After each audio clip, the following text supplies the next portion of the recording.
तसंच डॉक्टर बऱ्याचदा असं होतं की थायरॉइडच्या पेशंट्समध्ये ना लक्षणं काही दिसत नाही, रिपोर्ट्सही नॉर्मल असतात, तर अशा वेळेस काय करावं? ह्या पद्धतीचे पेशंट्स फार मोठ्या प्रमाणात बघायला मिळतात. म्हणजे खरं तर पेशंटचं वजन आणि सगळी लक्षणं त्यांची थायरॉइडची दिसत असतात, पण पेशंट पूर्ण त्यांचे रिपोर्ट ज्या वेळेला होतात ते रिपोर्ट्स पूर्ण नॉर्मल असतात. अशा वेळेला एक 2-3 गोष्टी महत्वाच्या आहेत. आपल्याकडे काही गोष्टी अगदी स्पेसिफिकली जाऊन केल्या जात नाहीत. त्यातली एक म्हणजे free T3, free T4, free TSH किंवा ह्या पद्धतीचे हॉर्मोन्स करणं गरजेचं आहे. आणि सगळ्यात महत्वाची गोष्ट म्हणजे त्यांच्या अँटीबॉडीज ज्या आहेत त्या तपासणं गरजेचं आहे.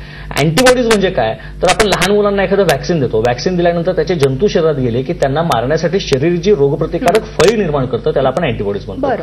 त्याच पद्धतीनं हा ऑटो इम्युन डिसऑर्डर आहे, थायरॉइड आहे तो. शरीर स्वतःच्या शरीरामध्ये अशा काही गोष्टी तयार करतं ज्याला अँटीबॉडीज म्हटलं जातं, त्या ग्लँडवरती अटॅक करतात आणि त्याच्यामुळं थायरॉइड निर्माण होत असतो.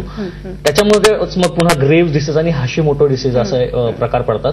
पण हा नंतरचा भाग आहे, त्याच्याविषयी बोलण्यापेक्षा आपल्याला महत्वाचं हे आहे की काही पेशंटमध्ये असं होतं की अँटीबॉडीज तयार झालेले असतात, मात्र थायरॉइडमध्ये तो पेशंट अजून कन्व्हर्ट झालेला नसतो.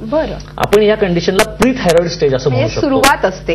एक्झॅक्टली, सुरुवात म्हणण्यापेक्षा प्री थायरॉइडच म्हणूया आपण त्यांना, कारण अजून पेशंट थायरॉइड मध्ये नाहीये आणि पेशंट नॉर्मल पण नाहीये. तर ही स्टेज असते. काही पेशंटमध्ये ही 6 महिन्याची असू शकते, काही पेशंटमध्ये ही 10 वर्षाची असलेली मी स्वतः बघितलेलं आहे. त्यामुळं त्या अँटीबॉडीज चेक करणं आणि मग अँटीबॉडीजच्या हिशोबाने जर आपण औषधाला सुरुवात केली तर मग त्याच्यामध्ये मात्र पंचकर्माचा रोल प्रचंड महत्वाचा आहे, त्यामुळे ते करणं गरजेचं पडतं. नक्कीच.